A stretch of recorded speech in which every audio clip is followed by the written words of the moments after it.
ఇగో సందేహమైన లచ్చవ్వ చెప్తున్నది. నీకు ఏమైనా బుద్ధి జ్ఞానం ఉంటే మీకు గవర్నమెంట్ వాళ్ళు జర ఇనుర్రి నాయన అవి చెప్తే 20 మందికి పిల్లలు ఉన్నారు, రేపటి నుంచి పాఠాలు చెప్పుండ్రి, మీ ఇప్పుడే రాత్రే కాల్ చేయిస్తామని చెప్తున్నారు.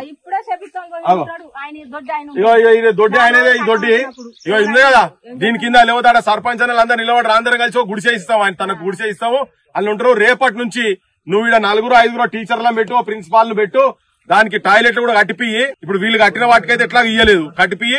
ఇగో రాత్రే కాల్ చేస్తా అంటారు. ఏమా పిల్లలు పోతారు మరి వాళ్ళకి ఎందుకు పోతారు?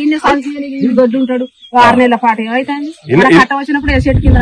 ఇగో లచ్చమ్మ చెప్తున్నది, సిరిమల్లె చెట్టు కింద లక్ష్మమ్మ నువ్వు సినబోయి కూర్చున్నావు ఎందుకమ్మో అని పెద్ద మనిషి రాసిపోయిండు.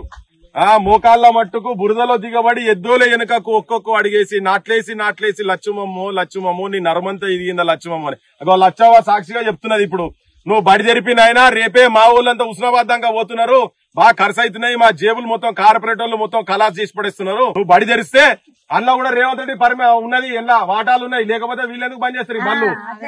అందుకని నీ వాటాలు లేవంటే బడి తెరు.